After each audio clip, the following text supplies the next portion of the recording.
Hello everyone, welcome to Bodhisattva IAS. My name is Kumar Manish. आज हमारे साथ एहसान रजा जी बैठे हुए हैं। दिस इज 70th बीपीएससी का भी रिजल्ट आया है और इन्होंने 2 पोस्ट हासिल किया है। हाँ, सही सुना आपने, 2 पोस्ट। इन्हें सप्लाई इंस्पेक्टर का भी पोस्ट मिला है और सीडीपीओ में भी इनका सिलेक्शन हो चुका है। देखिए, इनको हम काफी सालों से जानते हैं। रजा जी हमारे साथ काफी दिनों से जुड़े हुए हैं। आपको बस डिटेल तो नहीं, बस इतना समझ लीजिए कि जो हम लोग स्ट्रगल का बहाना करते हैं कि हमारे जिंदगी में ये स्ट्रगल चल रहा है, कैसे आगे बढ़े, इतना प्रॉब्लम्स है, सारे प्रॉब्लम्स, सारे स्ट्रगल को पीछे छोड़ के ये 2 पोस्ट हासिल कर चुके हैं बीपीएससी 70th बीपीएससी में।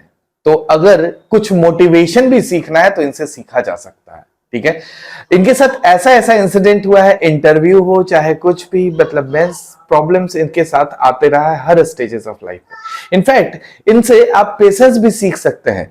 4 बार बीपीएससी का इंटरव्यू दिए हैं, 4 बार। ठीक है, कोई मामूली बात नहीं है हर अटेम्प्ट में इंटरव्यू पर जाकर रिजेक्ट हो जाना। ठीक है, मुझे लगता है इन जनरल जो लड़के अभी बेसिकली इंटरव्यू में सिलेक्शन नहीं हुआ है, बहुत लोगों का जो नहीं हुआ है, वो सोच रहे होंगे ये प्रिपरेशन छोड़ देते हैं, प्रीलिम्स फिर से करना होगा, मेंस फिर से करना होगा। आपके लिए बेमिसाल एग्जाम्पल है हमारे एहसान रजा जी। ठीक है, तो हम लोग इनसे बात करेंगे। ठीक है, ये इंट्रोडक्शन इनका देना जरूरी था क्योंकि थोड़ा अलग है इनका बेसिकली दिस सिलेक्शन। ठीक है, तो इनसे हम लोग हमेशा की तरह पूरे स्टेप्स का बात करेंगे, जैसे प्रीलिम्स में इन्होंने क्या किया, मेंस के लिए क्या क्या प्रिपरेशन किया और इंटरव्यू में इनसे क्या क्या सवाल पूछा गया है। ठीक है, ऑफ कोर्स इनका जो बताया हुआ मार्गदर्शन आप कह सकते हैं आने वाले एस्पिरेंट्स के लिए एक बहुत अच्छा साबित होने वाला है। जो भी एस्पिरेंट्स हैं, हम लोग इसके बारे में भी बात करेंगे कि 26 जुलाई को कैसे एग्जाम में मोड में देना है और ये स्ट्रगल वर्ड अब जीवन से निकाल दीजिए। ठीक है,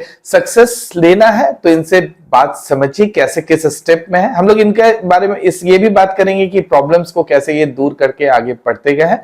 ठीक है, चलिए स्टार्ट करते हैं। ज्यादा लंबा इंट्रोडक्शन हो गया एहसान रजा जी से। First thing, congratulation. Thank you sir. आप थोड़ा अपना इंट्रोड्यूस कर लीजिए, जो जैसे मैंने जो बताया कि आप 4 बार इंटरव्यू दिए हैं, दिस इज, और थोड़ा सा एजुकेशनल बैकग्राउंड के साथ इस बार के यहां तक पहुंचने का जर्नी को जस्ट समराइज। सर, मेरा नाम एहसान रजा है और मेरा इस बार 70th बीपीएससी में फिफ्थ अटेम्प्ट था सर और चौथा इंटरव्यू था। इसमें मेरा सप्लाई इंस्पेक्टर और सीडीपीओ के लिए सेपरेटली 2 पोस्ट के लिए सिलेक्ट हुआ है। मैं बिहार के कटिहार डिस्ट्रिक्ट के कदवा प्रखंड से बिलोंग करता हूँ। मेरा गाँव का नाम कुरेला बोपरा है और मेरा education sir 10, 12 engineering and tech Jamia Millia Islamia university new Delhi से हुई है। मेरा स्ट्रगल थोड़ा लंबा रहा है सर, लेकिन मैंने कभी हारा नहीं और यहाँ तक पहुँचने के लिए अंतिम में मुझे इस प्रयास में डबल सफलता मिला। आपका स्ट्रगल जरूर लंबा रहा, लेकिन जो आपको रिजल्ट मिला है ये काफी सराहनीय है। ठीक है, चलिए ठीक है, ये तो बहुत अच्छी बात है। चलिए आपसे डायरेक्टली पॉइंट पर आते हैं। एक्चुअली इन वीडियोस का एक ही पर्पस है कि जो बच्चे अभी इस लाइन में इंटर कर रहे हैं या फिर मिसगाइड हो रहे हैं, ठीक है, तो उनको क्या पढ़ना चाहिए, कैसे करना चाहिए, उसके लिए starting with the preparation of prelims. ठीक है, प्रीलिम्स के लिए क्या करना है और कितना सेट बनाना है, क्या करना है, आप पहले अपने से बताइए, फिर जो मुझे लगेगा हम पूछते हैं। सर, प्रीलिम्स स्टेज सर बहुत अनएक्सपेक्टेड रहता है क्वेश्चन, क्योंकि इसमें सर प्रीलिम्स एलिमिनेशन फेज है। आपको प्रीलिम्स में कट ऑफ के लिए 150 में 90 क्वेश्चन जनरल कैटेगरी में अगर हम बात करें तो 90 क्वेश्चन सही करना होता है, 90 मार्क्स के राउंड। तो हमारे पास 150 में से 90 मार्क्स लाना है, तो हमें ऑब्वियसली जो एरिया सर प्रीलिम्स क्वालिफाई करने के लिए जो इंपॉर्टेंट पिलर्स है सर, हमेशा सर मैं modern history, general science, Bihar special, current affair, इसको सर हमेशा पिलर बना के चलता था और कोई भी सब्जेक्ट को छोड़ता नहीं था। इवन सर एप्टीट्यूड वाला सेक्शन जो है उसका भी जो पीवाईक्यू है उसको मैं जरूर बनाता था। और सर प्रीलिम्स निकालने के लिए सबसे बड़ा हथियार आपका प्रीलिम्स निकालने के लिए सर पीवाईक्यू है। हमेशा सर आप ही बताते थे क्लास में और इसका एनालिसिस करके सर हमने बहुत अच्छा से उसको प्रीलिम्स क्वालिफाई किया और जितना प्रीलिम्स में पहुंचे हैं सर, अब जितना एग्जाम दिया मैंने इंटरव्यू तक पहुंचा था। कहीं ना कहीं मेरा मेंस में कमी रहा था सर, फिर मैंने क्लासरूम प्रोग्राम से उसको दूर करने के लिए उसको क्लासरूम ऑफलाइन क्लास किया सर। साइंस टेक आपका रहा सर, जो 70वीं बीपीएससी 71वीं का मेंस लिखने में भी मुझे मदद किया है सर।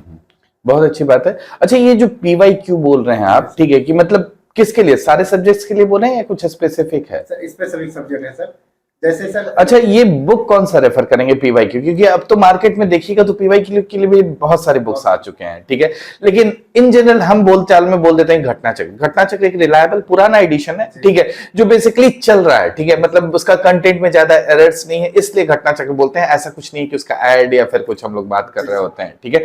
आपके हिसाब से कौन सा बुक अच्छा घटना है? चक्र बहुत अच्छा बुक है, क्योंकि सर इंडिया में जितने भी स्टेट पीसीएस, इवन यूपीएससी के क्वेश्चंस जो सर स्टेट पीसीएस के लिए रिलेवेंट है, वो सारा क्वेश्चन का कंपाइलेशन हमें मिल जाता है सर।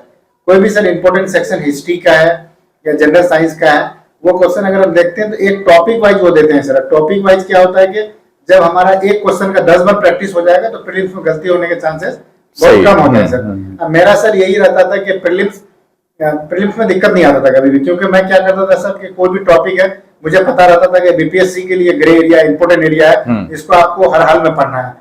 और सर जैसे इकोनॉमिक सर्वे है, बजट है, बहुत सारे स्टूडेंट सर उसको मतलब बहुत लास्ट में देखते हैं कि आधा घंटा देख लेंगे हो जाएगा। अगर हम सर इकोनॉमिक सर्वे की बात करें, इकोनॉमिक सर्वे का सर मॉड्यूल पर की कम से कम 15 से 17 क्वेश्चन हम बनाते थे। अच्छा, थोड़ा सा आपका बीच में हम रोकना चाहेंगे।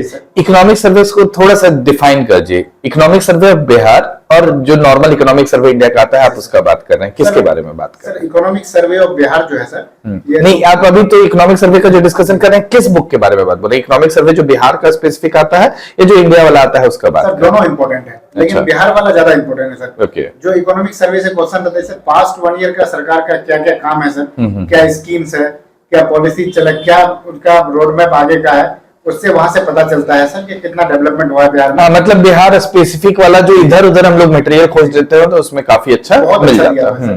बिहार स्पेशल के इवन सर 15 से 17 क्वेश्चन इजीली सॉल्व हो जाते हैं उससे। अच्छा। मतलब बिहार ज्योग्राफी का भी डायमेंशन कवर कर रहा होता है उसमें सर। और बिहार का नेशनल फैमिली हेल्थ सर्वे है और सेंसस है सर, और जितना भी इंपॉर्टेंट इन्वायरमेंट से रिलेटेड है, जैसे कहाँ पर टाइगर रिजर्व है या कहाँ पर जो बेसिक जो माइन्यूट डेटा है, जो आपको इधर उधर खोज के लगता है कि कितना बड़ा आप काम कर रहे हो, वो एक बुक में लिखा हुआ है और उस बुक को हम लोग जनरली अवॉइड कर देते हैं। ये क्या है? बहुत इंपॉर्टेंट डॉक्यूमेंट है सर। और बजट तो है ही सर इंपॉर्टेंट, लेकिन ज्यादा इकोनॉमिक सर्वे इंपॉर्टेंट है, क्योंकि उसमें सर जो काम सरकार अपना करती है लास्ट 1 ईयर में उसका जिक्र होता है सर। और जो बजट है आगे का फोकस एरिया को बताता है।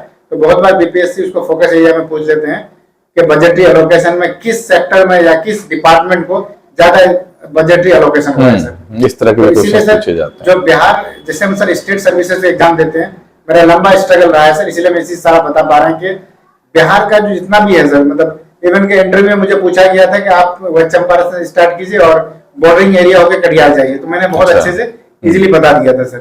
वेस्ट चंपारण, ईस्ट चंपारण, उसके लिए आपको पूरा मैप दिमाग में छपा होना चाहिए, तभी आप बता सकते हैं। किशनगंज फिर बताया सर पूर्णिया आएंगे, फिर कटिहार आ जाएंगे। अच्छा। तो उनको बताया, उनको बहुत अच्छा लगा कि मतलब आपको पता है। जैसे कोई भी पटना ही बोलती, बोले पटना के चारों तरफ घूमो तुम, कितना डिस्ट्रिक्ट है बताया, 9 डिस्ट्रिक्ट है। तो मैं इन सर्कल कर गया उसको। गंगा के रिवर के बारे में पूछा, फिर उसके बाद सर ऑर्गेनिक कॉरिडोर के बारे में पूछा, सेकंड टाइगर रिजर्व कहाँ बनाना चाह रहे हैं, एलिफेंट कॉरिडोर कहाँ बनाना चाह रहे हैं। तो बिहार के सारे डिस्ट्रिक्ट का सर अच्छा इंफॉर्मेशन रखने से 20-25 क्वेश्चन बहुत इजी हो जाता है सर। मतलब ये जो अभी समराइज हम जस्ट इनका लाइन भी बीच बीच में करते जा रहा है, अभी ये इकोनॉमिक सर्वे ऑफ बिहार पर फोकस बता रहा है। आपको तीनों बात ये समझाने का कोशिश की है, अपने इंटरव्यू का भी क्वेश्चंस बता दी कि कैसे लाइन से इकोनॉमिक सर्वे ऑफ बिहार से बना है, ठीक है। एक हम लोग पीवाईक्यू उसका बात की, लेकिन पीवाईक्यू में मेरा एक और सवाल है, ठीक है, जो मेरे से आजकल बच्चे पूछते रहते हैं, ठीक है, कि लाइक हम सर घटना चक्र बना लिए, अब क्या बना है? ठीक है, ये बहुत आप भी मतलब देख रहे होंगे कि ये मार्केट में चला, घटना चक्र तो हम बना लिया, और बताइए क्या बनाया जाए पीवाईक्यू से? जो टेस्ट सीरीज मार्केट में अवेलेबल है सर, आपको जिस भी संस्थान का टेस्ट सीरीज करना है उसके लेके सर, अगर ऑफलाइन में कम से कम 10 टेस्ट दे देते हैं तो आपको सर टाइम मैनेजमेंट के लिए जो नए स्टूडेंट है उनको बहुत फायदा देगा। हाँ, सही बात है। एग्जाम मोड में जब देते हैं सर, वहाँ इन्विजिलेटर आता है, मतलब सेम मोड में ऑफलाइन। जैसे हम क्या करते हैं, टेस्ट सीरीज मार्केट से खरीद के लेके आ जाते हैं, वो भी आप कर सकते हैं, लेकिन अगर आपके पास समय हो, अगर जाके संस्थान में दे सकते हैं तो वहां जाके दीजिए एग्जाम मोड में। हाँ जी सर, एग्जाम मोड इन्वायरमेंट लगता है। लास्ट टाइम ही सर 70वीं बीपीएससी में जो मैं लास्ट इंस्टीट्यूट से जुड़ा हुआ था सर, जिसमें आपसे सर पढ़ा था साइंस एंड टेक, तो उसमें सर मैं ऑफलाइन जाके टेस्ट दिया था और 26 टेस्ट दिया था, एक भी नहीं छोड़ा था ऑफलाइन में। तो मुझे सर कॉन्फिडेंट बूस्ट करने का, प्रीलिम्स में पहले से निकालते हुए आ रहा था, लेकिन फिर भी आप टेस्ट सीरीज देते जा रहे हैं, अदरवाइज तो आप कॉन्फिडेंट है कि हाँ टेस्ट हो ही जाएगा प्रीलिम्स। तो घटना चक्र सर एक बहुत अच्छा डॉक्यूमेंट है, और साथ में टेस्ट सीरीज आपको एटलीस्ट 2 से 3 कोचिंग मतलब बनाना चाहिए, कम से कम बनाना चाहिए। उससे क्या होगा सर, और सर पीवाईक्यू के जितने भी बीपीएससी के क्वेश्चन है आपके माइंड में रहना चाहिए कि ये क्वेश्चन बीपीएससी पूछ चुकी है, कोई स्टेट पीसीएस पूछ चुका है, उसके सराउंडिंग एरिया में कुछ है तो एरिया कवर कर पीवाईक्यू प्लस जो बोलते हैं सर आजकल सब सारे टीचर बोलते हैं कि पीवाईक्यू प्लस कीजिए। तो पीवाईक्यू प्लस का ही मतलब है कि कोई भी क्वेश्चन अगर बीपीएससी पूछी है किसी भी सेक्शन में, तो ऐसा बहुत सारा क्वेश्चन सर ऐसा रहता है कि वहां पर आपको कुछ क्वेश्चन डिफरेंट मिलेंगे जो किसी से नहीं बनेगा, उससे आपका सिलेक्शन वो रोक भी नहीं पाएगा। हमेशा सर सिलेक्शन रुकता है इजी क्वेश्चन गलत होने से। तो हमेशा हमें पीवाईक्यू का प्रैक्टिस बहुत अच्छे से करना चाहिए, कम से कम 10 से 12 टेस्ट पेपर सर जाके ऑफलाइन में देना चाहिए। और टोटल नंबर ऑफ मॉक्स भी बता ही दीजिए, ठीक है? मेरे को मतलब अलग संख्या हम सोचते हैं, मतलब टोटल नंबर ऑफ मॉक्स एग्जाम के पहले कितना लगाना चाहिए लगभग? नॉट इन मतलब ऑफलाइन ऑनलाइन वो सब बात नहीं करें, कितना जितना ज्यादा हम लगाते हैं उतना बेनिफिट है, लेकिन 50 100 हाँ सर 20 25 50 तक भी जा सकता है। वो बेनिफिट ही देगा सर। जैसे मान लीजिए हम अगर हिस्ट्री में मुझे कमांड है, पॉलिटी में कमांड कम है, तो वहाँ टेस्ट जो हम लगाएंगे बैठ के घर पर ही लगाएं बैठ के, तो सही बात है। ये लग जाएगा 50 सेट बनाएंगे तो 7,500 लगभग क्वेश्चन अटेम्प्ट कर चुके हैं, साथ में घटना चक्र बना चुके हैं, तो ये काफी एक ब्रॉड एरिया को आप कवर कर चुके होंगे। मॉक लगाने का मतलब सिर्फ उसको बनाना नहीं है, उसको एनालाइज भी करना जो बहुत जरूरी हो जाता है। उससे जो हमें नया एरिया मिलेगा, मान लीजिए अगर हिस्ट्री में मिलता है, पॉलिटी में, इकोनॉमी किसी में भी, तो वहां से सर उसको एक डायरी में नोट डाउन कर लेंगे जो मुझे नहीं आता है। अच्छा। जो आता है उसको नोट डाउन करके कोई फायदा नहीं है, वो तो एग्जाम तक आपका जाएगा। तो ये करने से सर एक छोटा सा डायरी बनने से क्या होता है कि जो मेरा क्वेश्चन मॉक में गलत हो रहा है सर, तो वहां जाके वो सही होगा तो फिर बहुत कॉन्फिडेंट हाई होता है। सही बात है। अच्छा, एक छोटा सा आप बहुत अच्छा पॉइंट यहाँ पर बोले हैं, ठीक है? ये लिटरली बहुत होगा अभी डाउट चल रहा है, ठीक है, कि ये क्वेश्चन पूछ लिया था, इसके बारे में रिसर्च करते हैं। भाई जो क्वेश्चन एकदम पूछ रहा है एब्सर्ड सा, जो नहीं बनने वाला है, उस पर रिसर्च करके क्या फर्क पड़ने वाला है? एक्चुअली में क्वेश्चन उसको अटेम्प्ट करना चाहिए जो जानते हुए ये मतलब सिली क्वेश्चन है और आप एरर कर रहे हैं, ठीक है? मतलब जो बहुत इन डेप्थ कुछ क्वेश्चन जैसे ईडीओ में बदनाम हो गया कि इस तरह का क्वेश्चन पूछ रहा है, और लड़के लिटरली उसके जानते हैं, मेरे पास बहुत सारा सवाल ऐसा आया है कि 11-12 का साइंस पढ़ें क्या, ठीक है? तो आप क्या बोलते हैं? चलिए आप बताइए कि 11-12 का साइंस पढ़ा जाए क्या? नहीं सर, जो पीवाईक्यू का एनालिसिस करके कुछ अगर क्वेश्चन सर एब्सर्ड आते हैं, उसको लेके हम रिसर्च करने का कोई जरूरत नहीं है। आप अगर रिसर्च में घुसेंगे तो आप रिसर्च करते रह जाएंगे, सिलेक्शन नहीं होगा। तो इसीलिए मतलब हमें सर देखिए, मतलब टॉप से टॉप जनरल कैटेगरी में भी sir 90 to 95 100 question is enough to qualify this prelims. अब प्रीलिम्स के मार्क्स जाके सर आप 150 भी लाएंगे और 145 भी लाएंगे, उससे कोई फर्क नहीं पड़ने वाला, और वो आने वाला भी नहीं है। कहाँ किसी का आ रहा है, इतना मार्क्स आना भी नहीं है। और सर जैसे आप बता रहे हैं कि एब्सर्ड क्वेश्चन के पीछे जाके अपना समय बर्बाद करने से कोई मतलब नहीं है। मैं सर अपना जितना भी अटेम्प्ट दिया सर, मैंने क्या किया कि फर्स्ट क्वेश्चन से लास्ट क्वेश्चन तक मैं तेजी में फर्स्ट राउंड में जाता था सर। अगर मुझसे जितना बनता था, 50 बन गया, 40 बन गया, 35 बन गया। कितने मिनट में खत्म करते थे पहला राउंड? कुछ आइडिया? 25 मिनट में, 25-30 मिनट में खत्म। मैं लास्ट तक पहुंच जाता था, 150 तक सर। अच्छा, मतलब एक व्यू में आप देख लिया और इसमें से कौन सा आ रहा है तुरंत मार्क करके आगे बढ़े। उसको ओएमआर भी भर लेते थे सर। अच्छा, पहला 40-50 क्वेश्चन भर लेते, कॉन्फिडेंट आ जाता था कि इतना क्वेश्चन हम कर लिए इतना कम मिनट में। Okay okay. सेकंड राउंड आते थे ना तो मेरा 70 75 80 चले जाते थे, तो वहां कॉन्फिडेंट हो गया ना, कितना ही क्वेश्चन हमको करना है, इतना क्वेश्चन बचा हुआ मेरे पास। सेकंड राउंड कब तक कर लेते थे? सेकंड राउंड में फिर से 25-30 मिनट लगाते थे। अच्छा, उसको लगाने के बाद तो मेरा पहुंच जाता था 75 to 80। तो हम अब बचा हुआ 75 क्वेश्चन के लिए आप आराम से 1 घंटा ले रहे हैं और एकदम दिमाग लगा लास्ट में 20-25 मिनट जितना राउंड में क्वेश्चन मेरे से हो रहा था ना सर, उसको पहले ओएमआर भर लेते थे। हाँ, ये बहुत अच्छा चीज है। देखिए हम भी आपसे हमेशा बोलते हैं कि जब आप क्वेश्चन बना रहे हैं ओएमआर साथ में भरिए, ठीक है? लास्ट में ओएमआर भरेंगे, लास्ट में ओएमआर भरने में समय लगता है, और ऐसे क्या होता है ना कि जैसे आप क्वेश्चन बनाए फिर ओएमआर भरे, तो इसमें आपका दिमाग भी थोड़ा देर रेस्ट कर लिया, ठीक है? उसके बाद फिर से आए, तो ये ज्यादा इफिशिएंट प्रोसेस है, ठीक है? ये काफी अच्छा काम है। सर जैसे हिस्ट्री ऑप्शनल था, मेरा ऑप्शनल बहुत फ्लक्चुएट किया है। इस बार हिस्ट्री से दी, पिछला जो जिसमें हम क्वालिफाई किए दोनों पोस्ट के लिए, उसमें सोशियोलॉजी मेरा खुद का स्ट्रेटेजी था, हम किसी से पूछ के नहीं किए थे कि सोशियोलॉजी सीडीपीओ भी क्वालिफाई हुआ है और सिविल भी थे, वहां पर ऑब्जेक्टिव दे देंगे, यहाँ पर मैथ्स लिख देंगे, ऑप्शनल, तो दोनों क्वालिफाई हो गया। और फिर अगला में क्या कि मेरा सीडीपीओ था नहीं, कोई ऐसा पेपर था नहीं, तो हिस्ट्री ले लिए, क्योंकि ज्यादातर हिस्ट्री लोगों का पढ़ा हुआ होता है, क्वालिफाई होता है। पाउच सिस्टम सीखे ना सर, हिस्ट्री वाले जो क्वेश्चन की, इस बार हिस्ट्री का क्वेश्चन ऑप्शनल का भी इजी था सर, बहुत मुश्किल नहीं था, मॉडरेट था बहुत। तो हिस्ट्री मेरा कभी ऑप्शनल नहीं रहा। हम इंजीनियरिंग सर, बीटेक एमटेक किए हुए लोग 90+ क्वेश्चन सही है सर 100 में ऑप्शनल में, तो उसी स्ट्रेटेजी से है सर। फर्स्ट राउंड में जितना हमसे बना पहले अगर 40 क्वेश्चन बना तो OMR भर दिए सर। देखिए ये रजा जी सीरियसली में मतलब अगर आप इस वीडियो से कुछ सीख रहे हैं तो इस बात को क्वेश्चन को बनाना सीखिए, ये सच में यूनिक बात है, ठीक है। कि पहली बार मतलब कोई बोल रहा है कि 25-30 मिनट में हम एक राउंड कर लिए, फिर दूसरा राउंड 25-30 मिनट में किए, और 25-30 मिनट में किए नहीं, उसको हम लोग OMR में भी फिल करते गए। हाँ, जितना क्वेश्चन बना सर उसको OMR में भर और के जितना राउंड्स में आप बढ़ाते जा रहे हैं, अब अगला राउंड में आप अगर 10 क्वेश्चन एक्स्ट्रा ऐड कर दिए तो वो तो आपका बेनिफिट हो रहा है, ठीक है। सिलेक्शन के चांसेस बहुत बढ़ जाते हैं। हाँ, दिस इज और गुड। फिर लास्ट टाइम जाके जैसे हम कभी भी ना सर 150 क्वेश्चन अटेम्प्ट नहीं किए, 125-30 गए, हाँ 35 तक गए, इससे ज्यादा नहीं गए। क्योंकि होता क्या है सर, जब देख रहे हैं कि जब आप क्वेश्चन आराम से करते हैं, जो क्वेश्चन जैसे सर वन लाइनर है या छोटा क्वेश्चन है तो बहुत टाइम नहीं लगता है सर, 25 सेकंड 30 सेकंड में होकर पूरा आप आगे बढ़ जाते हैं। इससे क्या होता है कि यार 50 क्वेश्चन भी यार 40 या 45 क्वेश्चन भी आज गेन कर लेते हैं फर्स्ट राउंड में, बहुत हाई कॉन्फिडेंस हो जाता है। फिर जो क्वेश्चन आपसे ऑप्शनल एलिमिनेट नहीं हुआ तो वो भी हो जाता है।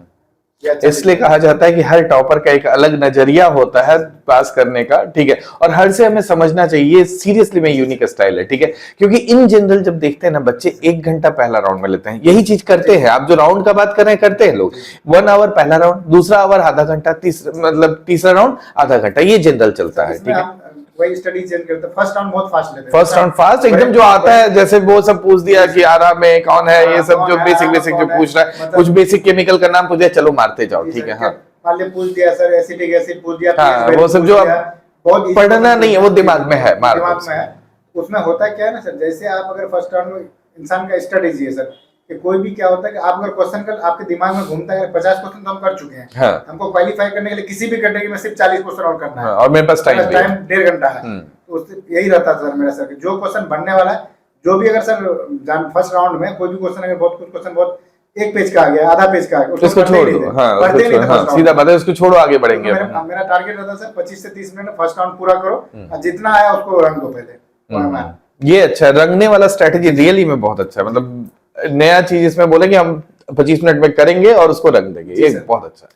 चलिए ठीक है, ये तो हम लोग प्रीलिम्स का बात किए, मोर और लेस हम लोग काफी बात कर चुके हैं कि बुक्स के लिए आप PYQs के लिए घटना चक्र बता ही चुके हैं, ठीक है। क्वेश्चन बनाने का तरीका बात कर ही चुके हैं। मल्टीपल टाइम्स रिवीजन होना चाहिए और लगभग 50 सेट आपको मतलब बनाना चाहिए, टेस्ट वेस्ट जो भी दे रहे हैं। 10 से 15 आपको कोशिश करना चाहिए जाकर ऑफलाइन सेंटर में, ठीक है। हाँ, और कोशिश कीजिए 12 से 2 देने का, जो एग्जाम का एक्चुअल टाइम होता है उस टाइम में दीजिए, एफिशिएंसी बढ़ता है, ठीक है। चलिए अब मेंस की तरफ मूव करते हैं, ठीक है। मेंस में एक काम करते हैं, मेंस में आप सेक्शन वाइज बताइए, जैसे जीएस पेपर 1, ठीक है। जीएस पेपर 1 को पहले आप खुद से बताइए। जीएस पेपर मेरे को लगता है DI आपसे पूछना सही सवाल नहीं है जीएस पेपर 1 में, बिकॉज आपका जैसा बैकग्राउंड है DI स्ट्रांग होगा, तो ठीक है DI वाला छोड़ देते हैं फिलहाल आपसे। बाकी 2 सेक्शंस का बताइए। पहला हिस्ट्री। जीएस पेपर 1 में फर्स्ट सेक्शन जो है सर हिस्ट्री का है, हिस्ट्री एंड कल्चर का। उसमें सर बहुत ज्यादा सर क्वेश्चन जो रहते हैं प्रिडिक्टिव लाइन पर रहते हैं, तो आप प्रेडिक्शन कर सकते हैं पास्ट ईयर के क्वेश्चन से। और जैसे हम लोग प्रीलिम्स में भी डिस्कस किए सर कि PYQ is more important, PYQ से अच्छा चीज कुछ नहीं है। एग्जैक्टली वही सोर्स है, वही एग्जाम निकालेगा आपका। तो सर हम क्या करते थे, हिस्ट्री में टॉपिक देख लेते कि जैसे आर्ट एंड कल्चर है, मॉडर्न कल्चर है, या पटना कला, रिपीटेड क्वेश्चंस, रिपीटेड है, ये आते ही आते, ये आपको हर हाल में जैसे आप बोलते थे ना क्लास में, ये तो रटना ही पड़ेगा, ये तो जाना ही चाहिए एग्जाम में। एग्जैक्टली। तो इसको उस टाइप से रट लेते थे, बहुत अच्छा से डायग्राम बना लेते थे सर। और हम पीछे टॉपर्स का भी देखते थे क्या डायग्राम है, बहुत का कॉपी शेयर हो जाता है, तो वो देख लेते थे उसमें हम क्या कलाकारी कर सकते तो वो करते थे। हिस्ट्री में भी सर, और मॉडर्न हिस्ट्री जो रहता है आर्ट एंड कल्चर, इसमें भी जितना डायग्राम हो सकता था सर, इवन कि 8 नंबर वाले क्वेश्चन में भी मैं डायग्राम घुसाता था, डायग्राम और फ्लो चार्ट डायग्राम, उसको क्रोनोलॉजिकल ऑर्डर में डालता था सर। मतलब दिखने में लग जाए कि हाँ ये लिखना चाह रहा है। मैं ये चाह रहा था, मेरा भी ये मानना होता था सर कि अगर एग्जामिनर जो चेक करेंगे उनके लिए जितना आसान बनाएंगे तो मेरे लिए भी रास्ता आसान बनेगा। हम कोशिश करेंगे, अगर ये एग्री किए तो इनका पेपर आप लोग के साथ शेयर कर दें टेलीग्राम ग्रुप पर, ठीक है। तो जो हिस्ट्री का ये बोल रहे हैं, समझने का कोशिश किया, ये हिस्ट्री में डायग्राम और फ्लो चार्ट का बात बोल रहे हैं, जो आप मानते हैं कि सबसे डिफिकल्ट एरिया है फ्लो चार्ट और डायग्राम बनाने के। हाँ सही, आगे बताइए। इसमें हिस्ट्री एंड कल्चर में सर ज्यादातर प्रेडिक्टिव लाइन पर रहता है, तो इस टाइप से वो आप पूरा टॉपिक 18-20 टॉपिक है सर मोर और लेस, और इससे आपको 114 नंबर आना है और अच्छा एग्जाम के लिए आप जा रहे हैं, तो उसको बहुत अच्छा तैयार होना चाहिए सर। सही बात। और उसमें जितना हम सर इनरिचमेंट कर सकते हैं, कोई पॉइंट मिल गया।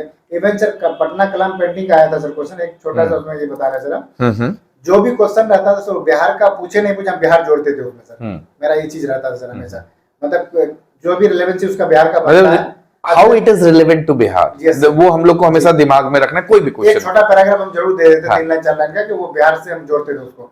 और जैसे पटना कलाम पेंटिंग से, तो पटना कलाम पेंटिंग को रिवाइव करने के लिए बिहार सरकार ना सर एक स्कीम लेके आई थी, जो भी आर्ट एंड कल्चर बिहार का उसको रिवाइव करने के लिए, उसके आर्टिस्ट को रिवाइव करने के लिए एक पटना में उसका सर कॉन्फ्रेंस हुआ था, उसको भी हम डाले थे पटना कलम पेंटिंग में। मतलब आप उसको करंट रिलेवेंस से जोड़ दिए, और अच्छा, हाँ, और वो भी बिहार का, वो भी बिहार का, तो ये अच्छा रहता था सर। और बिहार का जितना भी जैसे जल जीवन हरियाली मिशन या बेटी बचाओ बेटी पढ़ाओ स्कीम को साइकिल योजना से जोड़ना, या वो इंटरनेशनल सर इम्प्लीकेशन इसके होते हैं, जैसे अफ्रीकन देश इसको फॉलो किया था, इस टाइप से सर हम कनेक्ट करते थे ताकि एक एक एग्जाम्पल कम से कम दे पाए। इस टाइप का सर ऐसे भी करते थे, ऐसे में आगे बाद में तो उसमें बताएंगे।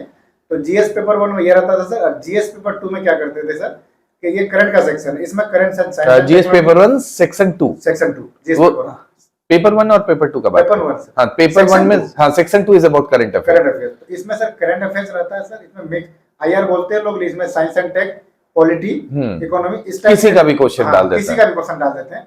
तो जो सर हम लोग जीएस 2 तैयार करते हैं sir, polity section, section 1, economic या ज्योग्राफी या साइंस टेक, ये पूरा कंप्लीट पेपर समझिए पेपर 1 में आता है, जीएस 2 में, जीएस 1 में, करंट सेक्शन में। तो हमारा वो सेक्शन जीएस पेपर 2 जितना अच्छा होगा सर, करंट का सेक्शन उतना अच्छा होगा। एक इंटरनेशनल रिलेशंस थोड़ा सा एक्स्ट्रा कर आईआर रहता है सर, तो वो बहुत ज्यादा प्रेडिक्टिव लाइन पर, जो बहुत, हाँ, जैसे इस बार भी तो वो प्रेडिक्टिव लाइन पर ही जा रहा है, कह सकते हैं। तो जितना भी हॉट टॉपिक है सर आईआर का, या कोई कॉन्फ्रेंस हुआ, मीटिंग हुआ, G20 है, G7 है, या कोई एनवायरनमेंट का कॉन्फ्रेंस, अगर लिस्ट नहीं बनेगा तो मेरे ख्याल से 15 मैक्सिमम, नहीं तो 20, उससे ज्यादा नहीं जा पाएंगे इस टॉपिक में, मतलब करने के लिए। तो उतना बड़ा भी नहीं होता एक्चुअली, में लगता है ना यार पढ़ना, जब उसका लिस्ट बनाओ ना कि अच्छा ये हुआ ये हुआ ये हुआ, तब आपको लगेगा कि उतना भी नहीं है जितना हवा बना हुआ। जी सर। तो जीएस 2 सर जितना अच्छा रहेगा, तो हमारा फाउंडेशन जीएस 1 के सेक्शन 2 के लिए भी उतना स्ट्रॉन्ग रहेगा। चलिए ठीक है। उसका तीसरा सेक्शन डीआई सर, वो सबको पता है, उसमें पीवाईक्यू करना होता है सर। हाँ। 60-62 से लेके अब तक 69 तक जो पीवाईक्यू, डीआई के बारे में हम आपसे बात नहीं करेंगे, रीजन है आपका जैसा बैकग्राउंड है, बीटेक एमटेक, आपका बेसिकली मैथ्स स्ट्रांग होगा, ठीक है, तो आपके लिए एक लाइन में बोल देना इजी है कि हाँ खाली पीवाईक्यू करके चले जाना। बहुत स्टूडेंट स्ट्रगल करते हैं, वो जो अगर बैकग्राउंड जिनका आर्ट्स होता है ना, वो थोड़ा स्ट्रगल करते हैं इसमें। तो सेक्शन 1 का जो तीसरा पार्ट डीआई है सर, उसमें क्या है कि मेरा सर, जैसे आपने बताया कि बीटेक एमटेक किए हुए हैं तो आपको नहीं, लेकिन सर हम उसको अपना स्ट्रॉन्ग पोर्शन मान के उसको प्रैक्टिस करते हैं। प्रैक्टिस। चलिए हम लोग नेक्स्ट सेक्शन पे मूव करते हैं, paper 2 part 1 section part 1 polity है सर। पॉलिटी भी सर एक डायनेमिक सेक्शन है, जो भी पॉलिटिकल सर, जो भी पॉलिटिकल। अच्छा, पॉलिटी में कुछ बुक्स रेफर किए हैं? लक्ष्मीकांत, ठीक है, हाँ आगे बताइए। लक्ष्मीकांत, क्योंकि बीच बीच में जैसे बुक्स बताना, हिस्ट्री में आप नहीं बताया, हिस्ट्री में अगर कुछ किए हैं तो बताइए सर। हिस्ट्री में सर पॉइंट जो होता है सर, जितना भी पॉइंट लिए वो स्पेक्ट्रम से लिए। अच्छा ठीक है, बस बुक का नाम हम पूछ रहे हैं और कुछ नहीं। चलिए स्पेक्ट्रम, ठीक है सर। अब तक हम नहीं बताए थे, एक चीज बता, मेरा सर अगर 10 मिनट भी हम पढ़ते तो लिख के पढ़ते थे, मेरा एक खूबी है सर, उससे मेरा राइटिंग स्किल्स बहुत इंक्रीज होता था। अच्छा, कुछ भी पढ़ रहे हैं तो उसको लिख लेते थे। प्रीलिम्स का भी पढ़ेंगे, लिख के पढ़ेंगे हम। जैसे आपका ही साइंस पढ़ते हैं सर, अगर मान लीजिए हम पढ़ रहे हैं केमिस्ट्री, अगर मैटर पढ़ रहे हैं या स्टेट्स ऑफ मैटर पढ़ रहे हैं, जैसे सॉलिड से लिक्विड, लिक्विड से गैस, वो डायग्राम भी 25 बार बना होगा हमसे। अच्छा, तो मतलब याद वैसे ही हो जाएगा, बहुत इजीली हो जाता है हमको एग्जाम में। इसलिए सर आप जानते हैं, इसका एक और खास बात है जो आप बता रहे हैं ना, लिखने का हम भी प्रेफर करते हैं, लेकिन इसका एक और अच्छा चीज है, मान लीजिए आपका पढ़ने का मन नहीं भी कर रहा है ना, तो आप पढ़ाई कर रहे होते हैं, ठीक है, नहीं होता कि जैसे दिमाग आपका डाइवर्ट हो रहा है, ठीक है, लिखने में आपका दिमाग फोकस हो जाता है, ठीक है। पढ़ते समय होता है ना किसी और को याद करने लगे, इसमें नहीं होता है, इसमें आप लिखते हैं तो बेसिकली उसी पर कंसंट्रेट हो जाते हैं। अच्छा तरीका है लिखने, राइटिंग भी इंप्रूव होता है, स्पीड अपने आप बढ़ जाएगी, क्योंकि आप रिवीजन में धीरे धीरे थोड़ी ना लिखेंगे, फास्ट लिखता है, कोई भी बहुत तेज चलाता है, तो उससे क्या होता है सर कि रिटेंशन पावर बहुत अच्छा रहता है। अब मेरा सर हमेशा से, जैसे सर हम बोर्ड रूम में क्या करते थे, वो स्टडी रूम में पूरा मैप वेप लगा के रखते थे सर, मतलब बिहार का, वर्ल्ड का, इंडिया का, तो उससे भी रिलेट करते थे। आईआर का क्वेश्चन है तो अच्छा G20 मीटिंग कहाँ हुआ है, ब्रिक्स का मीटिंग कहाँ हुआ, कौन सा नया देश जुड़ा है, तो इस टाइप से बनाते हैं। और मेरा क्या रहता है, कोई भी टॉपिक है, कोई भी डेट आया ना सर, हिस्ट्री से जोड़ देते थे, साइंस का, मतलब हर चीज को टॉपिक से लिंक इंटरलिंकिंग करते बहुत ज्यादा, सही है। मतलब मेरा सर प्रीलिम्स का एग्जाम जाने तक बहुत छोटा मटेरियल हो जाता था, ये नहीं कि हम पूरा बुक लेके घूम रहे हैं पूरा जबरदस्त, उस टाइप से नहीं करते थे, मेरा मटेरियल बहुत छोटा हो जाता था, मतलब रिवीजन नोट्स, हाँ, जिसका सख्त जरूरत होता है, ठीक है। चलिए सेक्शन 2 भी बता दीजिए, जीएस पेपर 2 सर। जीएस में पॉलिटी सेक्शन जो सर डायनेमिक, नहीं पॉलिटी नहीं, ज्योग्राफी और इकोनॉमिक्स सेक्शन 2।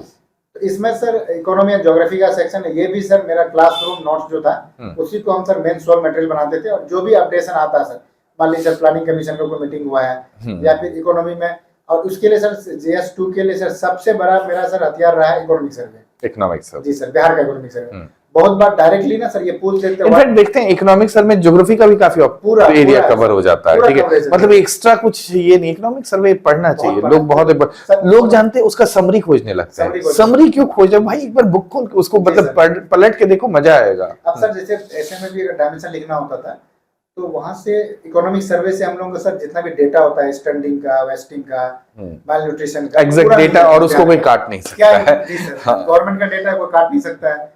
दूसरा चीज ये रहता है सर, जैसे डिजास्टर से रिलेटेड वो हम ऐसे में भी लेके जाते थे वो डायमेंशन, सेम डेटा का मल्टीपल जगह यूज करेंगे, करंट अफेयर का है तो वहां चिपकाइए, यहाँ पर मतलब सेक्शन में जरूरत है तो इसमें डालिए, ऐसे में जरूरत है तो इसमें डालिए। इकोनॉमिक सर्वे सर सेक्शन 2 के लिए इवन का डायरेक्टली क्वेश्चन है, स्कीम्स एंड पॉलिसीज है सर इकोनॉमिक सर्वे में कवर होता है।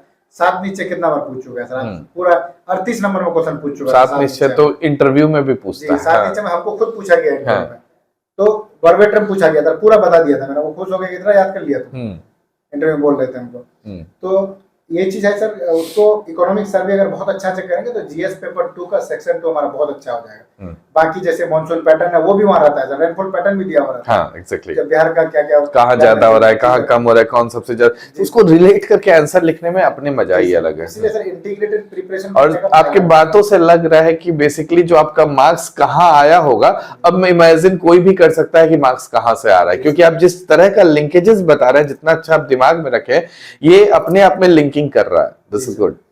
उसमें सर सेक्शन 3 जो है सर साइंस एंड टेक्नोलॉजी, इसके लिए सोनली सर आपका नोट्स मैंने पढ़ा था, आज के दिन में मिल जाएगा, हैंड रिटन पेज वाइज मिल जाएगा आपको, डेट वाइज भी मिल जाएगा। चलिए बढ़िया। उसमें अपडेट किया हुआ है, जो आपने उसके बाद वाला लेक्चर लिया है सर, बाद वाला बैच में वो अपडेट है सर, जो ऑनलाइन में पढ़ाया था उसको मैं अपडेट किया था।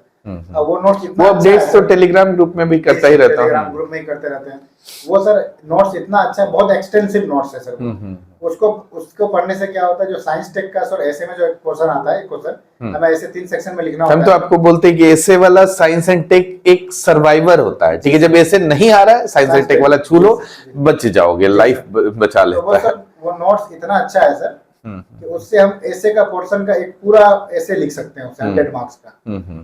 तो वो ऐसे में भी काम आया था सर मेरा, तो इधर 72 मार्क्स, उधर 100 मार्क्स, ऐसे सिर्फ साइंस टेक से लिखाया था, डायमेंशन खोल के पूरा। जितना भी सर इसरो का डेवलपमेंट है, डीआरडीओ का डेवलपमेंट है, या बिहार का फ्लड ड्राउट का प्रॉब्लम है, एनवायरनमेंट का प्रॉब्लम है, साइबर अटैक्स का प्रॉब्लम है, साइबर क्राइम है, साइबर फ्रॉड, जितना फिशिंग उशिंग जितना है सर, ये बहुत ज्यादा हम डायमेंशन वहां से अपना नोट से निकाल के पूरा का समरी बना लिए थे सर, छोटा छोटा। क्योंकि एग्जाम जाने से पहले क्या होता है कि आप उतना आपके पास मटेरियल रहना चाहिए कि एग्जाम हॉल तक जा सके। आपके पास रूम में क्या मैटर ही नहीं करता सर, एग्जाम हॉल में दिमाग में अपना कंटेंट हम ले जाए। दिल्ली के फैकल्टी वो अच्छा बात बोलते हैं सर, पहले से उनका सुनते हैं, यूपीएससी का कोचिंग कराते हैं, वो हमेशा बोलते हैं कि आप उतना मटेरियल अपने दिमाग में रखो कि रूम से उठा के क्लासरूम में जब एग्जाम दोगे, जा एग्जाम हॉल में, वहां तक लेके जाओ। नहीं तो मटेरियल मार्केट में भरा है, लेके पढ़ते रहो, है जिंदगी खत्म हो जाएगी। मार्केट से इतना अनसर्टेन है, इतना ज्यादा रिसोर्सेज के लोग को मतलब रिसोर्स में भटकते रहते हैं, वो तैयारी नहीं कर पाते हैं। इसलिए सर साइंस एंड टेक के लिए सर फुल्ली सर मतलब स्टिक रहा है कि नोट्स पर, मैं दूसरे के लिए इवन विजन कुछ नहीं उठाया मैंने, मैं उसी नोट्स के ऊपर, क्योंकि सर जितना ज्यादा रिपीटेशन करके जाएंगे, जितना पॉइंटर बना के जाएंगे वहाँ एग्जाम हॉल में, उतना अच्छा से हम उतार पाएंगे सर। चलिए बढ़िया। एक छोटा सा पॉइंट हम भी पूछना भूल गए आपसे, और आप भी मेरे को एक लाइन में बताइएगा ये आंसर, ठीक है, कि अगर मेरे को करंट अफेयर, ठीक है, फॉर प्रीलिम्स, पहले प्रीलिम्स का बताइए, करंट अफेयर हम पूछे ही नहीं उस समय आपसे, ठीक है, करंट अफेयर के लिए प्रीलिम्स में क्या किए सर? ये एडिटोरिया और एक और है सर, स्पीडी, हाँ, ये दोनों मैगजीन का ना सर, इसको हम रखते थे एज ए सेकेंडरी मटेरियल।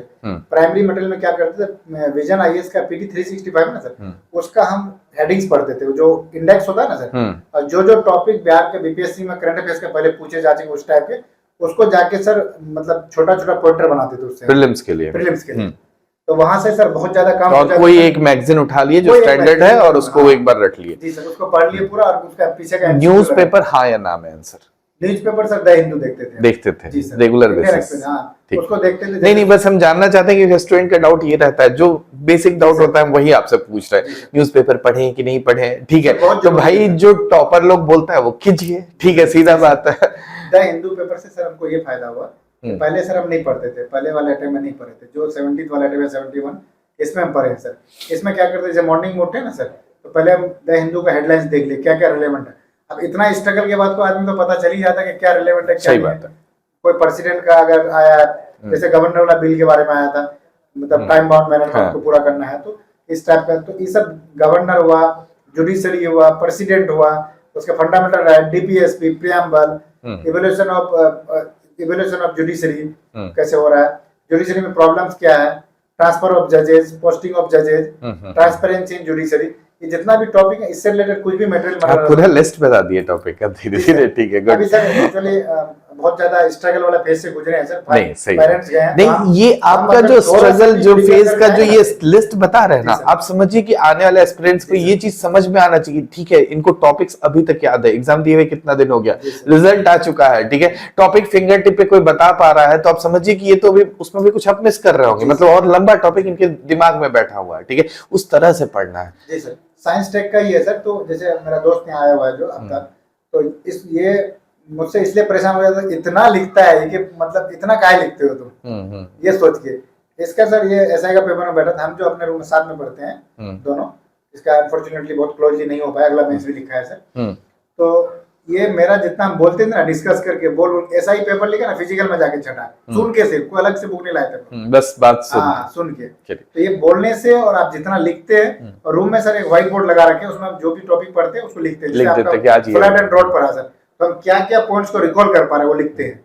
और अभी सर थोड़ा मुश्किल फेज में, इसी के लिए बच्चों स्टूडेंट को बोलते हो कि भाई डायरी भी बना लो कि इस दिन ये टॉपिक्स पढ़े थे, ठीक है, इससे कम से कम रिकॉल करने में हेल्प मिलता है कि अच्छा इस महीना हम ये पढ़े थे, ये टॉपिक हमारा पढ़ा हुआ है, अदरवाइज आपको एक महीना बाद पता ही नहीं रहता कि पढ़े क्या। तो ये सही है।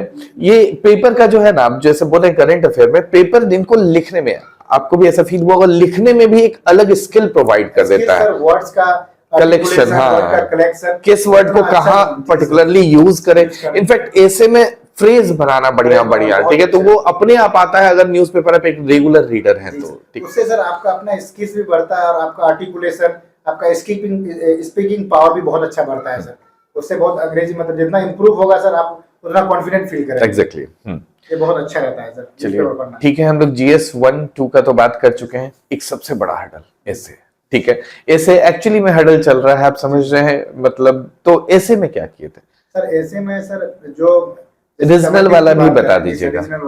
इसमें सर बहुत सारे जैसे मुहावरे कहावत वगैरह जो है, या बिहार से रीजनल लैंग्वेज से रिलेटेड है सर, उसकी सर मार्केट में बुक मिल जाती है मटेरियल, उसका मीनिंग सर अगर कोई भी अगर प्रोवर्ब है सर, उसका मीनिंग अगर हम डिकोड कर लेते हैं, उसके बाद तो उसका डायमेंशन हम खोलना बहुत इजी होता है। अच्छा, इसमें एक बात हम पूछना चाहते हैं, जैसे मान लीजिए कोई ऐसे दिया है, ठीक है, आप खुद से बता दीजिए क्योंकि हर चीज का मीनिंग, ठीक है, मान लीजिए कोई एक फ्रेज दिया हुआ है, ठीक है, तो आप क्या करते हैं, उस फ्रेज को हिंदी वाला को पहले इंग्लिश में लिखते हैं और फिर इंग्लिश में लिखना पूरा चालू कर देते हैं, उसको मतलब मीनिंग को डिकोड करना चालू करते हैं ऐसे में, कि और कुछ करना है? सबसे पहले मीनिंग को डिकोड करते हैं, इंग्लिश में आप लिख रहे हैं तो ठीक है, इसलिए बोले कोई एग्जाम्पल से जैसे आप जो लिखे हैं वही बता दीजिए अगर याद है उसमें तो, या कोई भी एग्जाम्पल।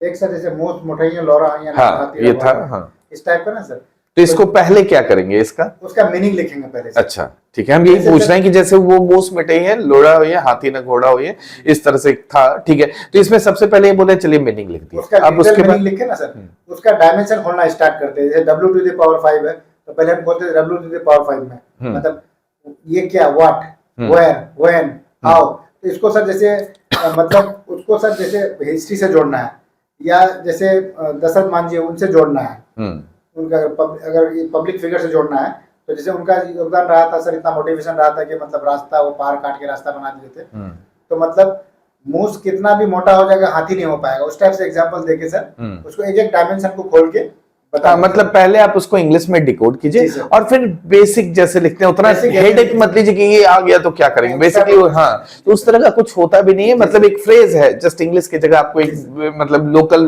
ये दे दिया, लोकोक्ति में दे दिया, उसको आप इंग्लिश में किए, उसका मीनिंग को समझाए और फिर अपना एक नॉर्मल बात किए, शायद यही हम सही कह रहे हैं जी सर, सही है। और इसमें हमेशा ये होता है एक ऐसे आपको आएगा ही सर, ऐसा रीजनल लैंग्वेज वाला देता है जो, हाँ एक तो मतलब 4 में आप एक डिकोड एक आराम से कर पाएंगे, और 3 जो सेक्शन है सर 4 का, तो उसमें तो 2 बहुत, अब इस बार जो आया था सर 71 में वो पूरा जीएस बेस्ड आ गया था, तो मेरा सर कहना है सर जीएस पेपर आपका जब तक बहुत स्ट्रॉन्ग नहीं होगा, आप ऐसे में बहुत कंफर्टेबल फील नहीं करेंगे, ऐसे कुछ अलग चीज नहीं है सर, उसको बस तरीका अलग से हमको डायमेंशन खोलना होता है, उसमें डायमेंशन खोल के हम अलग अलग डायमेंशन में उसको प्रेजेंट करते हैं, सारे उसके डायमेंशन को खोलेंगे, जितना अच्छा जैसे पेस्टल अप्रोच है सर, पॉलिटिकल, इकोनॉमिक, टेक्नोलॉजिकल, उसमें साइंस एंड टेक सबका डायमेंशन देते हैं, तो वो एक सर अप्रोच है। आपका ये चीज अच्छा लग रहा है, जैसे आप W⁵ वर्ड यूज कर रहे हैं कि आपको पहले से रटा हुआ व्हाट वेयर करके, ठीक है। यहाँ पर पिस्टल अप्रोच कर रहे हैं, मतलब पॉलिटिकल इकोनॉमिकल, ये समझिए याद करेगा। अब इनको दिमाग नहीं लगाना है कि इस क्वेश्चन में क्या लिखना है, ये नोज कि इनको लिखना क्या है। पहले पॉलिटिकल अप्रोच का बात करेंगे, फिर सोशल इकोनॉमिक्स, ये इनको समझ में आ रहा है। तो ये लिखने का एक बेसिक तरीका है, काफी अच्छा। और ऐसे में सर मेरा, अगर आप नोट देखिएगा सर, बहुत छोटा नोट है ऐसे। मुझे लगता है 50 पेज का भी नहीं होगा मेरा ऐसे का, पूरा ऐसे का। मेरा बेस क्या है सर, मेरा फाउंडेशन क्या है, जीएस। जीएस पर उसको जहां से आप यूज किए ऐसे में यूज करते हैं। उसका बस वहां से हम 50 पेज में आप ये समझिए कि हम तरीका निकाले हैं सर। जैसे पूरे टॉपर्स बताते हैं सब, कोई अलग चीज तो है नहीं सर, यूपीएससी वाले लोग बताते हैं, सब बताते हैं। तो वहां से हम तरीका सीखे। अब मेरा जो जीएस है सर, साइंस टेक है, इकोनॉमी है, ज्योग्राफी है, पॉलिटी है, हिस्ट्री है, उसको डायमेंशन बनाया है। तो बहुत इजी हो गया। अब हम क्या करते थे सर, फर्स्ट ऐसे हम लिए, जैसे 4 ऐसे में एक ऐसे चूज किया हम ना सर, तो बैक साइड में जाके पहले पूरा एक पेज में सर, A4 साइज का जो पेज रहता है, माइंड मैप बनाते हैं, पूरा माइंड मैप बनाया। 20 मिनट लगाते थे उसको माइंड मैप बनाने में सर। हम पूरा ऐसे वो 20 मिनट बचा देता है। हाँ, वो 20 मिनट आपका पूरा, सिर्फ 40 मिनट में भर देता था पूरे। क्योंकि आपका मैप तो बना हुआ है, आपको अब लिखना है, दिमाग लगाना खत्म, ठीक है। अब हाथ चलाना चालू हो रहा है, क्योंकि सारा चीज आप वहां लिख, पूरा एफर्ट हम लगाते थे माइंड मैप बनाने में। लिखने में समझिए कोई एफर्ट नहीं लगा। हाँ, माइंड मैप बन गया मेरा। इसी को ब्रेनस्टॉर्मिंग कहते हैं। हम लोग क्लास में भी इसी चीज का बात करते रहे कि भाई ऐसे कर लो, एक मैप बना लो दिमाग में, उसके बाद उसको जैसे पुट करना है पुट कर दो, बस हो जाएगा। सही बात है। तीनों में हम ऐसे ही किए सर। आप सोचिए सर, ऐसे का टाइम 3 घंटा रहता है, उसमें 1 घंटा मैपिंग बनाने में लगा है, क्योंकि मुझे पता था यही रास्ता, इससे हम इसीलिए जीत सकते हैं इसको। मतलब लिखने का सर स्ट्रक्चरल, जी सर, स्ट्रक्चर वे में हम क्या, जैसे होता है क्या सर, आप अगर अनस्ट्रक्चर वे में लिखते हैं, माइंड मैप नहीं बनाते हैं, आप जो मेन पॉइंट लिखना चाह रहे तो वही छूट जाता है। हाँ, एग्जैक्टली। सब कुछ याद नहीं रहता, इतना प्रेशर रहता है सर। और लिखते समय उधर से कुछ हो गया, कोई बोल दिया, कुछ बहुत कुछ होता है क्लासरूम में। ऐसे का सर यही अप्रोच रहा है। बहुत ज्यादा ऐसे को लेके बहुत ज्यादा मटेरियल खड़ा करके वो नहीं किए हैं सर। हम ऐसे के लिए उसका अप्रोच सीखे हैं। जितने लोग पेस्टल अप्रोच है, W⁵ इस टाइप के जितने भी बताए हैं, और जैसे पॉवर्टी रिलेटेड है या सर वुमेन एम्पावरमेंट से, उसका 1-2 कोड याद रखे थे सर। 20-25 कोड होगा, उससे 3 ही ऐसे लिखना होता है सर। अब मान लीजिए रीजनल ऐसे पर 10-15 ऐसे पढ़े होंगे सर, जिसको डिकोड किए होंगे, तो 10-15 ऐसे का जो एनालिसिस करके हमको एक ही ऐसे लिखना था ना सर एग्जाम में। एग्जैक्टली। तो आज सब आप एस्पिरेंट क्या करते हैं, वो बहुत ज्यादा परेशान रहते हैं, अरे रीजनल वाले में क्या करेंगे, 5000 रीजनल प्रोग्राम। एक्चुअली परेशान रहना ही इस एग्जाम से दूरी बढ़ाता है। जी सर। और 3 जैसे सर 3 सेक्शन, जैसे 3 पेपर हो गए, 2 पेपर हो चुका था सर। 69 और 70 सर पेपर था, 71 जो लिखे। इसमें सर 12 पेपर 69 का, 12 पेपर 68 का, तो 12 हाँ सर 36 पेपर था 71 के लिए। 71 वाले के लिए कितना इजी था सर। आपको रीजनल पता चल गया था, 12 रीजनल ऐसे क्या क्या अब तक पूछे जा चुके हैं। हाँ। उधर क्या पूछे जा चुके हैं फिलोसॉफिकल में और जीएस सेक्शन वाले में। 72 के लिए 48 तो सबके लिए तो फायदा हो रहा है, ज्यादा आसान हो गया। हाँ, एग्जैक्टली। तो जो लिस्ट है ना सर, जो रीजनल प्रोवर्ब का ऐसे का लिस्ट है, तो उसको एक क्वेश्चन आपको जरूर आएगा, उसको डिकोड कर पाएंगे, और आपका फिलोसॉफिकल और जीएस बेस्ड ऐसे के नॉलेज पर आप उसको बहुत अच्छे से लिख सकते हैं डायमेंशन। चलिए बढ़िया। इंटरव्यू का बताना चाहेंगे? ऐसे तो इंटरव्यू आप बता चुके हैं, अगर और कुछ बताना चाहते हैं तो इंटरव्यू का एक्सपीरियंस सर मेरा, आपको बताया था सर कि मेरा इंटरव्यू के 4 दिन पहले मेरे फादर एक्सपायर कर गए। समझिए कि इंटरव्यू के 4 डेज पहले इनके फादर एक्सपायर कर गए थे। उस समय हमारी बात हुई थी, ठीक है, और लिटरली मतलब बात करने के बाद मेरे पास भी कोई वर्ड्स नहीं था इनसे बोलने के लिए कि कैसे आप हिम्मत करके पटना, ये उस समय पटना में नहीं थे टीचर्स को। 4 दिन पहले जो डेट हुई थी, तो फिर हम बीपीएससी यहाँ आए सर, फिर उन्होंने कोऑपरेट किया सर, मुझे एग्जाम डेट को रीशेड्यूल किया मेरा। अच्छा, रीशेड्यूल। जी सर। तो फिर मेरा 31 मार्च को किया सर, और सीडीपीओ का जो इंटरव्यू था मेरा वो 9 अप्रैल को पहले से डिसाइडेड था, शेड्यूल में ही था। उन्होंने बोला कि हम आपको टाइम देंगे, आपके साथ बहुत गलत हुआ है, जो हम कर सकते हैं वो करने का प्रयास करेंगे। एग्जाम कंट्रोल ने किया, बहुत कोऑपरेट किया था, तो बहुत दिक्कत में थे। वो देख के बोले कि आपका भी इंटरव्यू नहीं कराएंगे, टेंशन मत लीजिए। तो उन्होंने कोऑपरेट किया। फिर मेरा इंटरव्यू सर 31 मार्च को हुआ, तो इंटरव्यू बोर्ड में गए हम कॉन्फिडेंटली। तो निशित वर्मा सर का बोर्ड था मेरा, फर्स्ट टाइम ही मेंबर बने, पहला ये इंटरव्यू ले रहे थे लोग। तो जैसे 20 जो तरीका होता सर, 20 के बैठे, तो हमसे पहले पूछेंगे। साथ साथ बताते मुझे कितने मेंबर्स थे? 4 मेंबर्स थे सर। जो भी सर मेरा जितना एक्सपीरियंस रहा बीपीएससी का सर इंटरव्यू का, उसमें हर बोर्ड में 4 ही मेंबर रहे मेरे टाइम में सर। तो जैसे इस बार का 17 बीपीएससी था, जो 31 मार्च को इंटरव्यू सेकंड शिफ्ट में था सर, निशित वर्मा सर का बोर्ड था, सारों मेल मेंबर थे। तो जैसे तो उन्होंने सबसे पहले मुझे बोला कि बगैर नाम बताया अपना एजुकेशनल क्वालिफिकेशन बताइए। तो मैंने उनको बताया कि मैंने बीटेक किया है और एमटेक किया। तो बोले एमटेक किसमें किया? कंट्रोल सिस्टम में बताया मैंने। उसके बाद उन्होंने बोला कि आप एमटेक करने के बाद क्या कर रहे थे? तो मैंने उनको बोला कि सर दिल्ली यूनिवर्सिटी के मैं एज ए एडहॉक फैकल्टी का क्लास लेते थे, हम डिजिटल इलेक्ट्रॉनिक्स में पढ़ाते थे। तो वो बहुत खुश हुए कि मतलब लेक्चरशिप करते हैं, बहुत अच्छा चीज़ है। तो उसके बाद फिर सर वो पॉलिटी में आया, कुछ पॉलिटी का पॉइंट पूछे प्रियम्बल से हमको। तो प्रियम्बल फिर बोले प्रियम्बल सुनाओ, तो प्रियम्बल मैंने पूरा सुना दिया, तो बहुत खुश हुए कि पूरा वर्ड याद, वर्ड बाय वर्ड याद है आपको। फिर ये समझिए कि मेंस का आपका प्रिपरेशन कहाँ तक खींच के लाता है, PT ठीक है। अदरवाइज हाँ, पीटी का कह सकते हैं, पीटी वही मेंस में पूछता है, वही इंटरव्यू में पूछता है। पीटी मेंस इंटरव्यू अलग नहीं है। लोग जो सेपरेट करके पढ़ाई करते हैं, ये पढ़ाई का तरीका ही गलत है, तरीका ही गलत है सर। तो उसके बाद सर उन्होंने फिर मुझे सोशियोलॉजी ऑप्शनल के बारे में पूछा।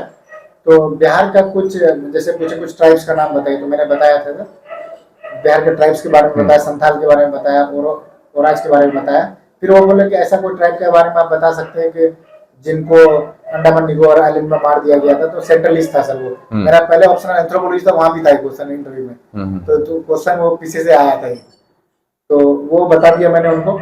उसके बाद सर तीसरा मेंबर के पास गया इंटरव्यू में, तो फिर वो बिहार के स्कीम्स के बारे में पूछने लगे। वुमेन एम्पावरमेंट का जो स्कीम वो बताया, तो बोला वुमेन एम्पावरमेंट तो हो चुका, बंद कर देना चाहिए। तो इसका मैंने जवाब दिया उनको डेटा से कि जब अगर हम लोग पिछले 20 साल का अगर ट्रैक रिकॉर्ड देखें कितना इंप्रूवमेंट हुआ है वुमेन्स के लाइफ में, एजुकेशन में, जॉब में, मतलब हर चीज में बताया सबको, डेटा के वाइज मैंने उसको सेटिस्फाई किया। उसके बाद फाइनल फोर्थ मेंबर के पास जाता है, तो उन्होंने फिर बोला कि आप सात निश्चय का नाम सुने हैं, तो समृद्धि यात्रा के बारे में आप जानते हैं। समृद्धि यात्रा मुख्यमंत्री जी का चंपारण से स्टार्ट हुआ था और 5 चरण में चला था। लास्ट चरण कहाँ खत्म हुआ, तो मैंने फिर उनको बताया कि पटना में खत्म हुआ था। उसके बाद उन्होंने बोला कि 7 निश्चय के बारे में बताइए और 2-2 पॉइंट बताइए। तो 7 तो निश्चय सर वर्बेटम याद था हमको, तो पूरा मैं सर बताया, 3-3 पॉइंट भी उनको बताया। और जैसे नॉलेज सिटी बनाना है, उसके बाद बोले और कुछ अलग लग रहा है इस बार आपको, तो मैंने बताया सर हाँ सर एक चीज अलग ये है कि 3 नए डिपार्टमेंट की घोषणा की बिहार सरकार। पहले 45 था सर, अब 3 किया। एक हायर डिपार्टमेंट हायर एजुकेशन के लिए किया सर, और एक स्किल डेवलपमेंट यूथ एम्पावरमेंट के लिए किया है, और डिपार्टमेंट ऑफ सिविल एविएशन भी किया है सर। तो बहुत खुश हुए। बिल्कुल आपका इंटरव्यू ओवर होता है। और फिर ये भी पूछे लास्ट में चेयरमैन सर आप कितना बार इंटरव्यू देने आए? सर ये चौथा इंटरव्यू है। आपकी बातों से होने लग गया। ये चौथा इंटरव्यू। तो बोला कि नहीं हमारी यही कामना है कि आपको और नहीं आना पड़े, ऐसा बोले थे सर। तो अंतिम रूप में फाइनल पीडी में आया नाम सर। चलिए बढ़िया है। इसके बाद सर 9 अप्रैल वाला जो इंटरव्यू हुआ था, वो सर इंटरव्यू इससे भी बहुत अच्छा हुआ मेरा। अच्छा। वो सीडीपीओ का सर जो वर्किंग है, सीडीपीओ का जो आईसीडीएस का स्कीम है sir, integrated child development services में जो 6 स्कीम प्रोवाइड करती है सर सरकार। तो ये 6 स्कीम्स के बारे में पूरा नॉलेज लिए थे हम डेप्थ में। अच्छा। उसको बहुत अच्छे से बताया सर। आंगनबाड़ी कैसे फंक्शन करती है, और प्राथमिक स्वास्थ्य केंद्र जो गांव में होता है छोटे लेवल पर, वो आंगनबाड़ी से रिलेट करके वो जो टीकाकरण होता है सर, छोटे बच्चों का, प्रेग्नेंट वुमेन को जो सहायता देते हैं मेडिसिन के रूप में, वो कैसे फॉलो करते हैं, वो सारा कुछ मैंने बताया था उसमें। तो जी सर। तो चेयरमैन सर जैसे हम गए ना सीडीपीओ में, जैसे विश करके पूछे, तो चेयरमैन सर बोले अरे आप फिर आ गए। अच्छा, सेम थे क्या? सेम निश्चित। अरे वाह। तो बोले कि नहीं बहुत अच्छा है। तो वही खुद बोलने लगे कि इनका अच्छा है, बातचीत रखेंगे ना बहुत अच्छा रखेंगे, ऐसे बोले। तो उनके बगल में लेडी एक मेंबर था। फर्स्ट टाइम सर 5 इंटरव्यू में लेडी मेंबर मिला था मुझे। उनको बोले एक बार आपको समझाइए आईसीडीएस और ये आंगनबाड़ी क्या होता है, अब रिसेंट रिलेवेंट कुछ है तो बताइए। और इत्तेफाक से सर 8 अप्रैल से 24 अप्रैल तक पोषण पखवाड़ा चल रहा था, जो पोषण ट्रैकर के थ्रू हम लोग जो पोषण प्रोवाइड करते हैं वो। तो मैम बोली कि वो तो न्यू दिल्ली में चल रहा है। बोले मैम वहां से भारत सरकार घोषणा करी, लेकिन वो जो योजना है मैम, वो एक गांव लेवल तक, एक वार्ड तक पहुंचेगा, जो ग्रास रूट लेवल तक है। तो बोले कि हायरार्की समझाइए। तो मैं उस टाइम सर वो पूरा देख के गया था कि बिहार में कैसे कैसे इसका डेवलपमेंट हुआ, आंगनबाड़ी का कितना आंगनबाड़ी है। 2 आंगनबाड़ी से स्टार्ट हुआ था पटना में, और अभी सर बहुत हजारों में संख्या है उसकी। वो बताया। फिर आईसीडीएस का सारा पॉइंट बताया। तो मैडम बोलने लगी आप लेक्चरशिप किए हैं लगता है, मतलब प्रोफेसर की तरह बात रख रहे हैं। तो बहुत खुश हुई थी मैडम। तो दूसरा मेंबर के पास गया, तो पोषण के बारे में, तो ट्रैकर वगैरह के बारे में पूछे, स्टंटिंग, माल न्यूट्रिशन, इस सब के बारे में बात की। फिर अगले मेंबर में चले गए। तो जो लेडी मेंबर था 10-15 मिनट उन्हीं में चला था। पहला इंटरव्यू जो हुआ था 17 मिनट का हुआ था सर, लेकिन ये जो इंटरव्यू हुआ था सीडीपी का 24 मिनट का हुआ था। अच्छा। तो फिर लास्ट में निशित वर्मा सर, हम लोग सबकी कामना है कि आपको नहीं आना पड़ेगा। अच्छा। फिर उस दिन भी बोले ये बात, तो हमको लगा था सर कहीं ना कहीं पीडीएफ में नाम रहेगा। यही मेरा जर्नी रहा है सर। स्ट्रगल तो बहुत रहा है, लेकिन सक्सेस भी बहुत अच्छा रहता है। और ये सक्सेस डेडिकेटेड है मेरे पेरेंट्स को, जो अब इस दुनिया में नहीं है, तो मेरे टीचर्स और मेंटर्स को, जिन्होंने मुझे मुश्किल टाइम में सर बहुत हेल्प किया यहाँ तक पहुँचने। चलिए ठीक है, ये तो मतलब बहुत अच्छी बात है। अब छोटा मोटा रैंडम क्वेश्चंस, ठीक है। सबसे पहले अपने तरफ से 26 जुलाई की यानी एक महीना जब एग्जाम का बचा है, क्या किया जाए? सर एक महीना भी टाइम प्रीलिम्स के लिए कम नहीं होता है सर। प्रीलिम्स के लिए इनफ टाइम है। आप अगर सर जैसे हम पहले ही आप हमसे सवाल पूछे, डिस्कस किए सर जो प्रीलिम्स में कैसे करना चाहिए। प्रीलिम्स में सर हिस्ट्री को गांठ बना लेना चाहिए, जनरल साइंस, ये दोनों पिलर 1 पिलर 2 है सर। पिलर 3 में बिहार स्पेशल को करते हैं, और बिहार स्पेशल मतलब सर मेरा कहना ये भी है कि इकोनॉमिक सर्वे, बजट, सेंसस और बिहार का जितना भी जीआई टैग है। अच्छा, बिहार स्पेशल के लिए कोई बुक भी रिकमेंड करेंगे? सर क्राउन का जनरल नॉलेज आता है, अच्छा बुक है सर। और बिहार जनरल नॉलेज के लिए सर और भी कोई बुक आप पढ़ रहे हैं तो मटेरियल चेंज मत कीजिए, उसी को पढ़िए। कोई भी जो बुक जो भी आप फॉलो स्टिक रही है। हाँ, ये अगर नहीं भी पढ़ रहे हैं तो हम तो कहेंगे कि दिस बिहार इकोनॉमिक सर्वे, इसको पढ़िए। हाँ, ये बिहार इकोनॉमिक सर्वे सर मतलब गारंटी है सर 15 से 17 क्वेश्चन देगा, क्योंकि वो सिर्फ बिहार का इकोनॉमी कवर नहीं किया और ज्योग्राफी भी कवर कर दिया, पॉलिटी भी कवर। एक्चुअली बिहार स्पेशल ही बिहार स्पेशल ही है सर वो, और बहुत हॉलिस्टिक वे में है सर वो। अब जैसे कोई डेटा के बारे में, जैसे अभी रिसेंटली सर जीआई टैग 3 घोषित हुआ है सर, 52 गोटी साड़ी को भी मिला है, पत्थरकट्टी को मिला है जो नालंदा का है, तो ये 3 नया जीआई टैग मिला है। बिहार में सर एक ही रामसर शॉट हुआ करता था, हम जब पीटी देते 2 बार 3 बार तो वही कांवड़ लेके आया। अब रामसर साइन के पास भर गया सर, अब 6 है, तो 100% चांस है कि ये क्वेश्चन तो आउट है सर रामसर साइन।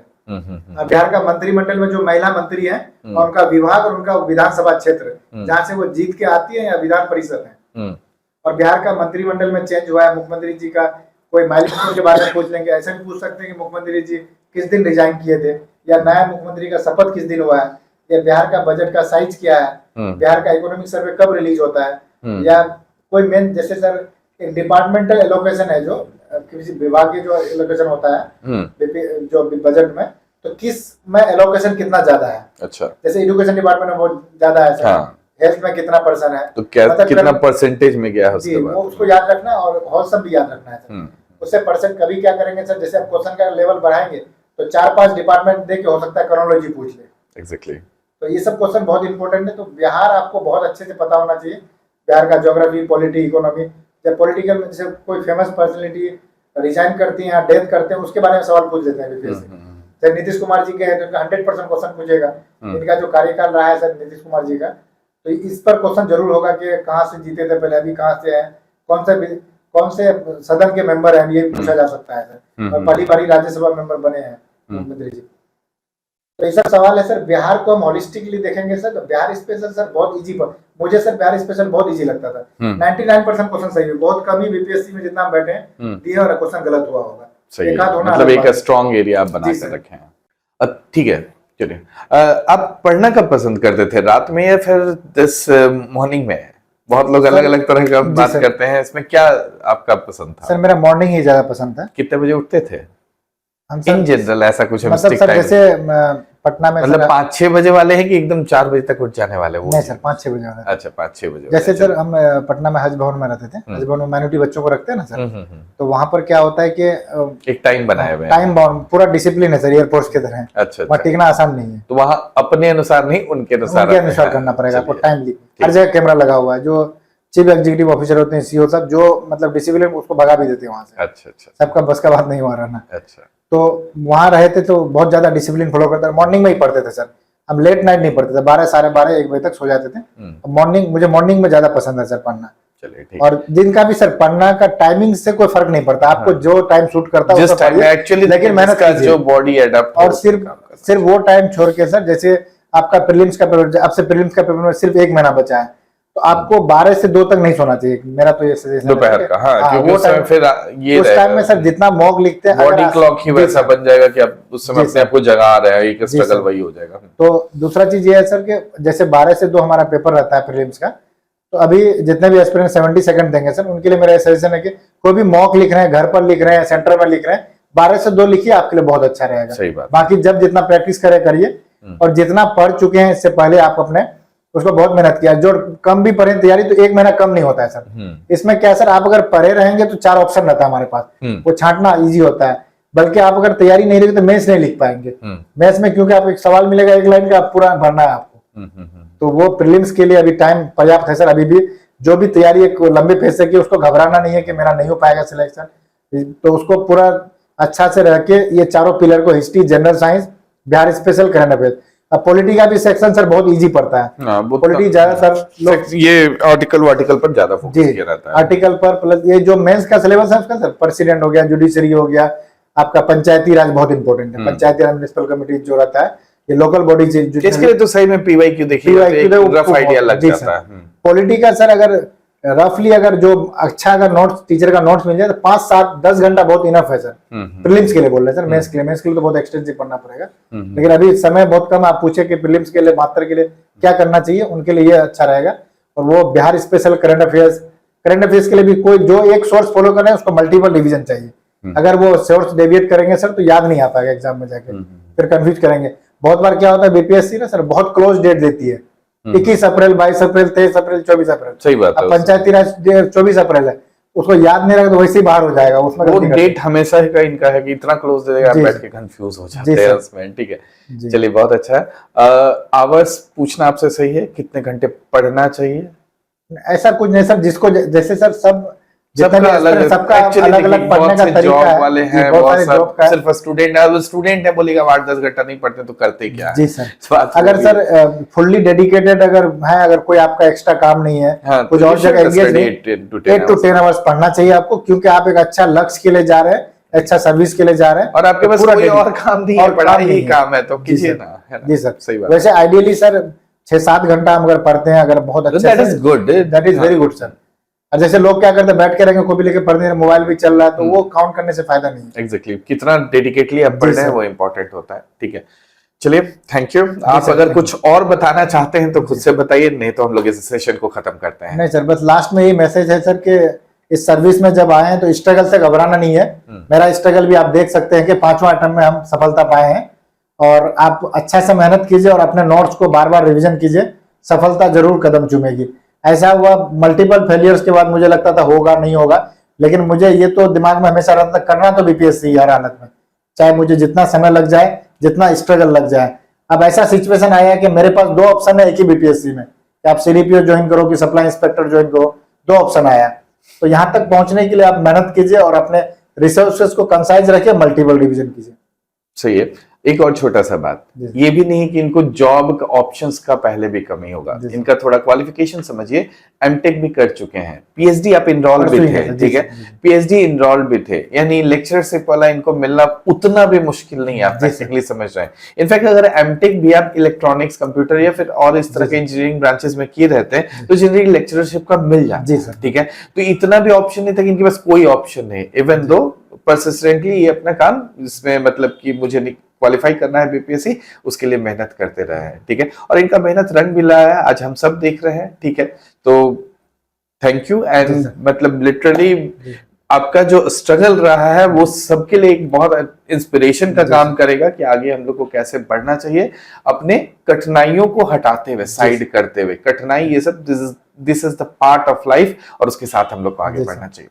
चलिए थैंक यू रेया जी आने के लिए। Thank you sir.